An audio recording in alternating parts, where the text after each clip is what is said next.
नमस्कार दोस्तों। आज मैं आपको एक ऐसी सच्ची कहानी सुनाने जा रहा हूँ जिसे सुनकर आपके रोंगटे खड़े हो जाएंगे। ये कहानी दीपक नाम के एक लड़के की है जो भगवान शिव की कृपा पाने के लिए कांवड़ यात्रा पर निकला था, लेकिन उसे ऐसी भयानक घटनाओं का सामना करना पड़ा जिसकी उसने कभी कल्पना भी नहीं की थी। तो कहानी को शुरू करते हैं, लेकिन उससे पहले आप कमेंट में हर हर महादेव जरूर लिखिएगा। मेरा नाम दीपक है। मैं उत्तर प्रदेश के एक छोटे से गांव का निवासी हूं। हर साल सावन के महीने में मैं और मेरे कुछ दोस्त कांवड़ यात्रा पर हरिद्वार जाते हैं। इस बार भी हम अपने गांव से हरिद्वार के लिए निकले थे। यात्रा की शुरुआत बहुत उत्साहजनक थी, लेकिन जैसा कि कहा जाता है, हर यात्रा में कुछ ना कुछ ऐसा होता है जो आपकी पूरी जिंदगी को बदल देता है। इस बार की यात्रा मेरे लिए कभी न भूलने वाला अनुभव साबित हुई। हमने दिन के समय अपनी यात्रा शुरू की थी। रास्ते में कांवड़ियों की भीड़ थी, भक्ति का माहौल था और हर तरफ भोलेनाथ के जयकारों की गूंज थी। हमारी टोली में कुल 5 लोग थे और हम सब आपस में बातें करते हुए चल रहे थे। दिन भर की यात्रा के बाद रात का समय हो गया। हमने सोचा कि कुछ देर आराम कर लें और फिर रात में कुछ दूर और चलेंगे। रात के करीब 11 बजे थे। हमने चलना शुरू ही किया था कि अचानक आसमान में बादल घिर आए। हल्की हल्की बारिश शुरू हुई और धीरे धीरे वो मूसलाधार बारिश में बदल गई। हमारे पास छाते नहीं थे, इसीलिए हम तेजी से चलते रहे, लेकिन बारिश इतनी तेज थी कि कुछ ही मिनटों में हम पूरी तरह भीग गए। रास्ते में कुछ जगहों पर बिजली कड़कने लगी और हवा भी बहुत तेज हो गई। हमारी टोली के लोग तेजी से आगे बढ़ने लगे, लेकिन मैं थोड़ा पीछे रह गया। जैसे जैसे मैं आगे बढ़ता गया, मुझे एहसास हुआ कि मैं बाकी सबसे काफी पीछे रह गया हूँ। घना अंधेरा हो चुका था और आसपास कोई भी नजर नहीं आ रहा था। हवा की तेज आवाज और बिजली की कड़क से दिल की धड़कनें तेज होने लगीं। अचानक मुझे ऐसा महसूस हुआ कि कोई मेरे पीछे चल रहा है। जब मैंने पीछे मुड़कर देखा तो कोई नहीं था, लेकिन मन में एक अजीब सा डर बैठ गया। रास्ता बहुत ही भयानक लग रहा था। चारों ओर घना जंगल था और बीच बीच में बिजली की चमक से रास्ता दिखता था। मुझे ऐसा लगने लगा जैसे पेड़ भी मुझ पर हंस रहे हों।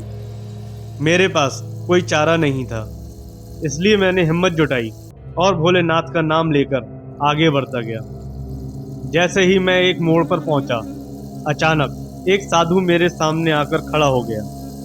उनकी उम्र करीब 60 से 65 साल के आसपास लग रही थी, लेकिन उनकी आंखों में एक अजीब सी चमक थी। वो मुझे देखकर मुस्कुराए और बोले, बेटा, क्यों इतना डरे हुए हो? भगवान शिव का नाम लो और आगे बढ़ो, मैं तुम्हारे साथ चलूंगा। साधु बाबा की बातों में एक अजीब सी सुकून देने वाली आवाज थी। उन्होंने मुझे आगे बढ़ने का इशारा किया और मैं उनके साथ चलने लगा।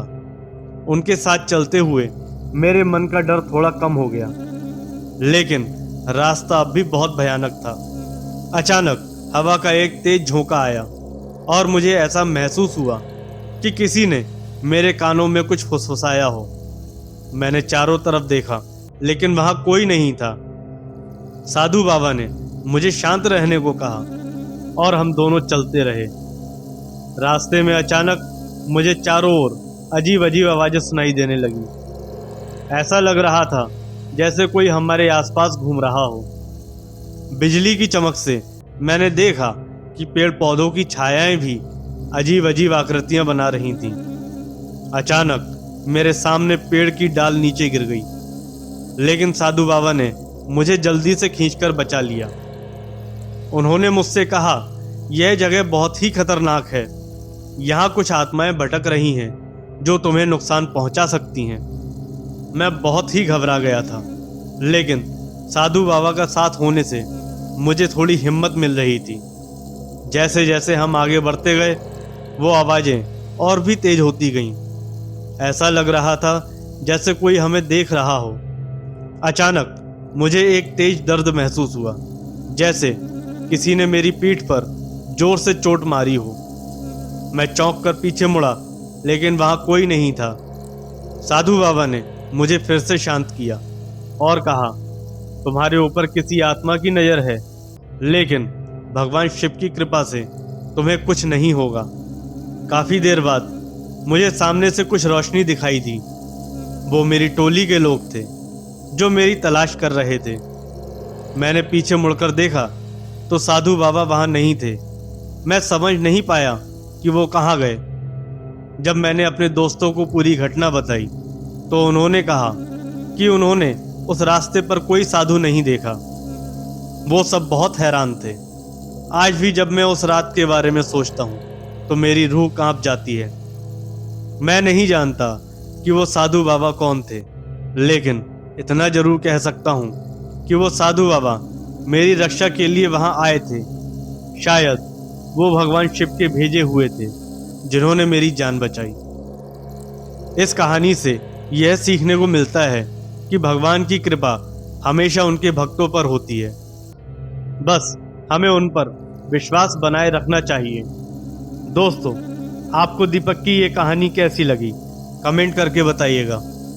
अगर आपको ये कहानी पसंद आई हो तो वीडियो को लाइक और शेयर करिए और चैनल को सब्सक्राइब करिए। धन्यवाद।